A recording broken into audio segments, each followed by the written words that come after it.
बिस्मिल्लाहिर्रहमानिर्रहीम। अस्सलाम वालेकुम डियर स्टूडेंट्स। प्रॉब्लम 10-21 को सॉल्व करेंगे। इसमें भी हमारे पास तकरीबन कैपिटल बजटिंग टेक्निक की 3 टेक्निकें इस्तेमाल हो रही हैं। तो chapter number 10 capital budgeting technique, Lawrence J Gitman, problem number 10-21।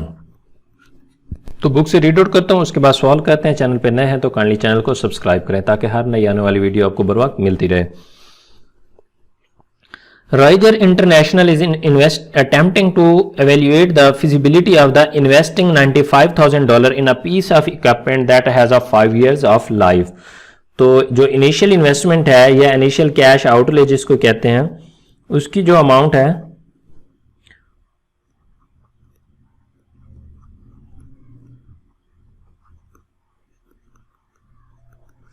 वो है हमारे पास $95,000 और जो लाइफ है नंबर ऑफ ईयर्स वो कितने हैं 5। The firm has estimated cash inflow associated with the proposal. तो कैश इनफ्लो नीचे दिए हुए हैं, तो कॉस्ट ऑफ कैपिटल उसकी भी बता दी है इसमें। Cost of capital is equal to 12%। तो पहली रिक्वायरमेंट है calculate the payback period. तो सबसे पहले हमने फाइंड करना है जी पे बैक पीरियड।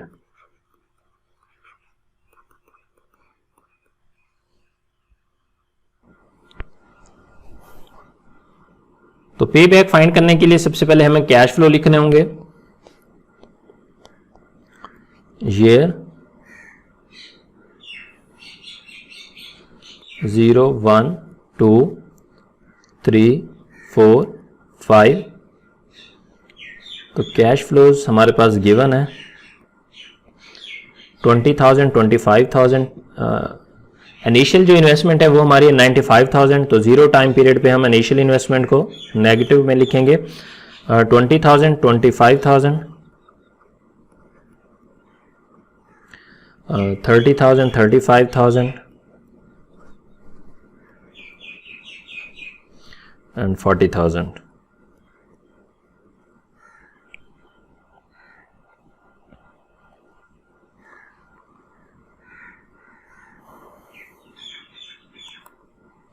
तो सबसे पहले हमने क्या फाइंड करना है, कम्युलेटिव कैश फ्लो बनाने हैं। कम्युलेटिव कैश फ्लो सबसे पहले ये 20,000 आ जाएगा। 20,000 में 25 जमा करेंगे तो 45,000। 45 में 30 जमा करेंगे 75,000। 75,000 में 30 ऐड करेंगे तो 110 एंड 1,50,000। तो पे बैक का फार्मूला है हमारे पास पे बैक पीरियड फाइंड करने का A plus B minus C divided by D. तो सबसे पहले हम A को फाइंड करेंगे। A को फाइंड करने का तरीका कार क्या है, जो हमारे पास ICO है 95,000, कम्युलेटिव कैश फ्लो में हमने उसको ढूंढना है। तो कम्युलेटिव कैश फ्लो 95,000 से एग्जैक्ट नहीं है, ठीक है, इन दोनों के दरमियान है हमारा 95,000। तो इसमें से जो कम वैल्यू है वो कितने है 75,000। तो इसके सामने कितने साल हैं 3 इयर्स। तो ये हमारे पास A, ठीक है। तो इसका मतलब पे बैक पीरियड हमारा 3 और 4 इयर्स के दरमियान में है, ठीक है। इसका मतलब क्या है, हमारा जो पे बैक है 3 और 4 इयर्स के दरमियान में है। तो A के बिल्कुल सामने कम्युलेटिव कैश फ्लो में जो वैल्यू होगी उसको हम नाम देते हैं C का, और B हमारा जो होगा वो इनिशियल इन्वेस्टमेंट को कहते हैं, और D जो होगा सी के नीचे लेकिन सिंगल कैश फ्लो में जो वैल्यू होगी वो हमारी क्या होगी डी होगी। तो वैल्यूज आ गए आपके पास। तो ए की वैल्यू है 3 प्लस बी की वैल्यू हमारे पास 95,000, सी की वैल्यू हमारे पास 75,000 और डी की वैल्यू हमारे पास 35,000। तो 3 प्लस इसमें से माइनस करेंगे तो ये 95,000 में से 75,000 को माइनस करेंगे तो 20,000 आ जाएगा। 20,000 डिवाइड करेंगे 35,000 के ऊपर तो वैल्यू हो जाएगी 3 प्लस 0.57। तो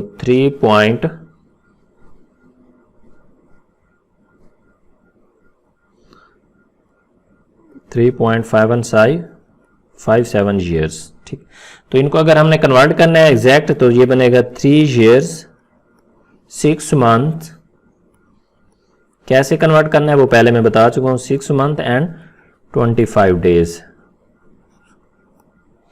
तो ये होगा पे बैक पीरियड। तो अब बी रिक्वायरमेंट है इसी की कि इसमें से एनपीवी फाइंड करने हैं।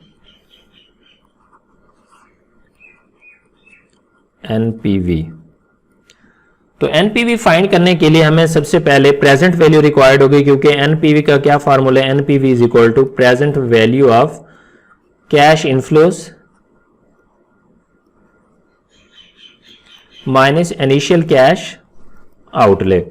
तो प्रेजेंट वैल्यू सबसे पहले फाइंड करेंगे। तो प्रेजेंट वैल्यू फाइंड करने के लिए हम मिक्स स्ट्रीम है तो ईयर 1 2 3 4 5 कैश फ्लोज को लिखेंगे।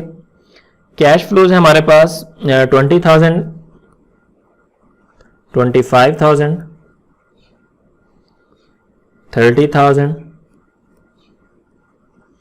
35,000 एंड 40,000। ठीक है, तो अब इसकी प्रेजेंट वैल्यू फाइंड करने के लिए हमारे पास जो कॉस्ट ऑफ कैपिटल है उन्होंने खुद बताया, जो इंटरेस्ट रेट है वो क्या है 12%। तो present value of interest factor for 12% के टेबल में ये फैक्टर देखेंगे। तो टेबल में जाके देखेंगे present value of interest factor for 12%। तो ये है हमारे पास जी 12%। प्रेजेंट वैल्यू का फैक्टर आपको पता है हमेशा 1 से लेस होता है, ये है 12% और इसके 5 ईयर्स के ये फैक्टर देखेंगे हम यहां तक। ठीक है, ये लिख लेंगे, इसके बाद इसको मल्टीप्लाई करेंगे। तो मैं ये फैक्टर लिख लेता हूं 0.893, 0.893, 0.797, 0.712 and 0.636 and last is 0.567, 0.567। तो इनको मल्टीप्लाई करेंगे इन दोनों को, तो ये हमारे पास प्रेजेंट वैल्यू आ जाएगी। मल्टीप्लाई करेंगे तो पहली वैल्यू आएगी 17,860, 19,925, 21,360, 22,260, 22,680। तो इनको ऐड करेंगे तो ये वैल्यू हमारी क्या आ जाएगी 1,04,085। तो ये होगी प्रेजेंट वैल्यू। तो अब एनपीवी का फार्मूला लगा लेंगे। प्रेजेंट वैल्यू हमने फाइंड कर ली है, तो NPV is equal to net present value, इसको कहते हैं present value of cash inflows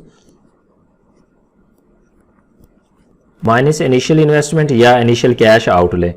तो प्रेजेंट वैल्यू हमारे पास 1,04,085 और इनिशियल इन्वेस्टमेंट है 95,000। तो इसको माइनस करेंगे तो हमारे पास जो वैल्यू आएगी 9085। ये होगी हमारे पास नेट प्रेजेंट वैल्यू। तो तीसरी रिक्वायरमेंट है, इसकी रिक्वायरमेंट नंबर सी। उसमें कहा गया है कि आप आईआरआर फाइंड करें। तो सी रिक्वायरमेंट में हम आईआरआर को फाइंड करेंगे। आईआरआर फाइंड करने के लिए आईआरआर क्या है, जहां पे एनपीवी हमारी 0 होगी। ठीक है, आईआरआर क्या है, is a point where NPV is 0। जब एनपीवी कैसे 0 होगी, एनपीवी तब 0 होगी जब आपकी present value of cash inflow बराबर होगी इनिशियल कैश आउटफ्लो के। तो इसका मतलब आईसीयू हमें गिवन है 95,000 का, तो प्रेजेंट वैल्यू को भी हमने इक्वल करना है 95,000 के। तो किस रेट पे करेंगे, जिस रेट पे ये दोनों बराबर होंगे वो क्या कहलाता है, हमारा आईआरआर कहलाता है। तो आईआरआर फाइंड करने के लिए हमें 2 प्रेजेंट वैल्यूज की जरूरत होगी, या एग्जैक्ट आ जाता है तो ठीक है, वरना 2 फाइंड करेंगे 0 1 2 3 4 5। तो कैश फ्लोज लिखेंगे 95,000 0 टाइम पीरियड पे आउटफ्लो है, उसके बाद 35 और 20,000, 25,000, 30,000, 35,000 एंड 40,000। तो हम इसमें क्या आईआरआर में हिट एंड ट्रायल टेक्निक को यूज करते हैं, अंदाजा लगाते हैं, तुक्का लगाते हैं, हिट एंड ट्रायल मेथड। तो सबसे पहले मैं ट्राई कर रहा हूं इंटरेस्ट रेट यहां पे 15%, और पहले भी बता चुका हूं कि क्योंकि मैंने किए हुए हैं तो मुझे आइडिया है, लेकिन आप लोगों को 2 या 3 4 रिक्वायरमेंट करनी पड़ सकती है। तो 15% के टेबल में फैक्टर देखेंगे। टेबल का आपको देखना आता है, सिंपल प्रेजेंट वैल्यू के टेबल में जाके 15% 1 ईयर, 2 ईयर, 3 ईयर, 4 ईयर और 5 ईयर्स के टेबल देखने हैं। तो ये टाइम की बचत करते हैं थोड़ी सी। 0.87 आएगा पहला, 0.756, नेक्स्ट 0.658, नेक्स्ट 0.572 एंड 0.497। तो इन दोनों को आपस में मल्टीप्लाई करेंगे, ठीक है, इनको आपस में मल्टीप्लाई करेंगे तो ये हमारे पास प्रेजेंट वैल्यू आ जाएगी। तो मल्टीप्लाई करेंगे तो पहली जो वैल्यू आएगी 17,400, 18,900, 19,740 और 20,000, 19,880। तो इसको ऐड करेंगे, ये हमारे पास वैल्यू हो जाएगी 95,940। ये होगी प्रेजेंट वैल्यू। अब आईसीयू हमारा कितना है, 95,000। तो हमें थोड़ी सी ज्यादा वैल्यू मिल गई। अब हमें इससे थोड़ी सी कम वैल्यू चाहिए। पहले रेट था 15%, तो अब 16% करेंगे तो प्रेजेंट वैल्यू कम होगी, ठीक है, नेगेटिव रिलेशनशिप होता है।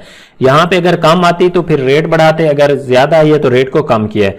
तो 16% पे भी इसी तरह से टेबल में जाके फैक्टर देखना है। तो 16% के पहला जो फैक्टर होगा सिंपल प्रेजेंट वैल्यू 0.862, 0.743, 0.641, 0.552 एंड 0.476। तो इनको फिर कैश फ्लो के साथ इसको भी आपस में मल्टीप्लाई करना है तो प्रेजेंट वैल्यू आ जाएगी। तो present value is equal to 17,240, 17,240, 18,575। तो मल्टीप्लाई करेंगे 0.641 मल्टीप्लाई बाई 30,000, तो ये अगेन 19,230, फिर 0.552 मल्टीप्लाई बाई 35,000, 19,320,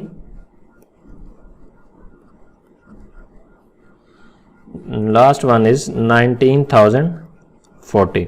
तो इसको ऐड करेंगे तो वैल्यू आएगी 93,405, 93,405।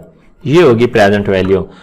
तो अब 90,000 हमें रिक्वायर्ड था, लेकिन एग्जैक्ट हमें 90,000 की वैल्यू नहीं मिली। तो 95,000 की जो वैल्यू है वो इन दोनों के दरमियान में है। तो इसका मतलब जो हमारा IRR है वो भी 15 और 16% के दरमियान में है। तो हम कह सकते हैं the IRR is between 15 and 16%। तो हम इक्वेशन बना लेते हैं, IRR is equal to 15% plus कितना ऊपर है 16 से 15 और 16 के दरमियान, तो उसको फिलहाल हम x ले लेते हैं। तो उसके बाद हम इंटरपोलेशन टेक्निक इस्तेमाल करेंगे।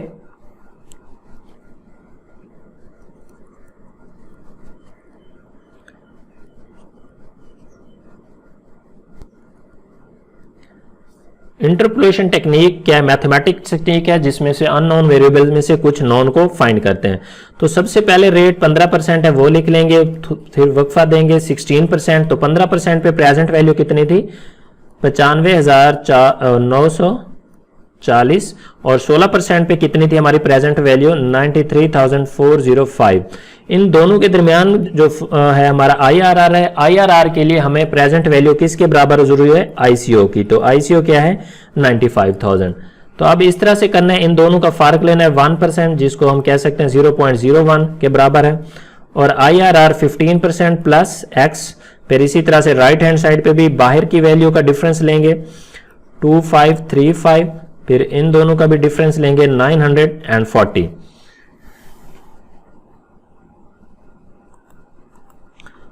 तो इक्वेशन बना लेंगे, x is equal to divided by 0.01 is equal to, तो ये 940 अंदर वाली वैल्यू ऊपर और बाहर वाली वैल्यू को डिवाइड करेंगे 2535।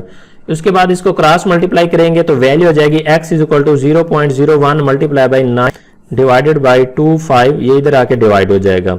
तो इसको डिवाइड करेंगे तो हमारे पास वैल्यू हो जाएगी 0.0037।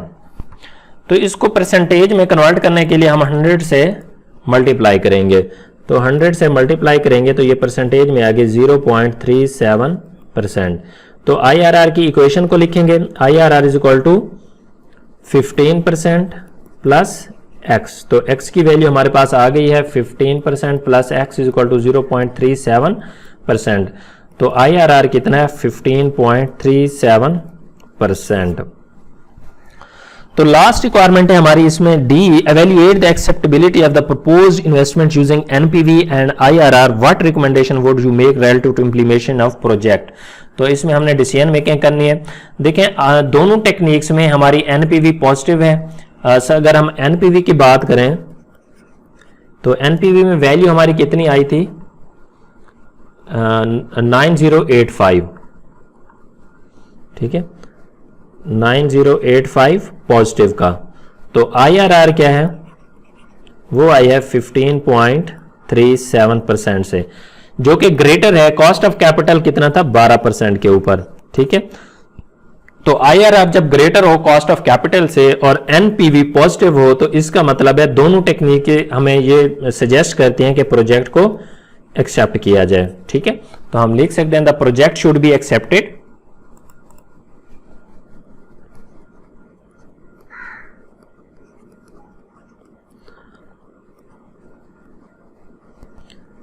project should be accepted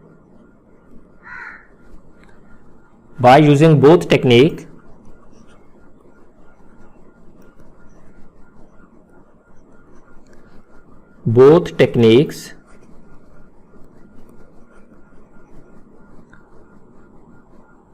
of NPV, दोनों से एक्सेप्टेबल हो रहा है जो क्राइटेरिया है उनका एक्सेप्टेंस का, and IRR because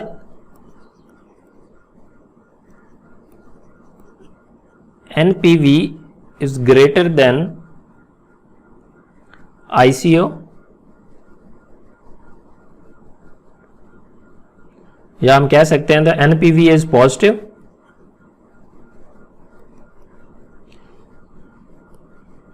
and IRR is greater than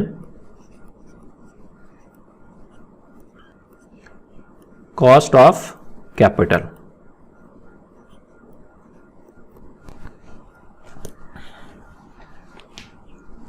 तो ये था जी हमारे पास प्रॉब्लम 10-21। तो उम्मीद करता हूँ समझ आ गई होगी, वीडियो पसंद आई हो तो दोस्तों के साथ ज़रूर शेयर करें, यूनिवर्सिटी के ग्रुप में शेयर करें, तो इससे आपका भी फ़ायदा होगा और मेरा भी फ़ायदा होगा। Thank you for watching. अल्लाह हाफिज़।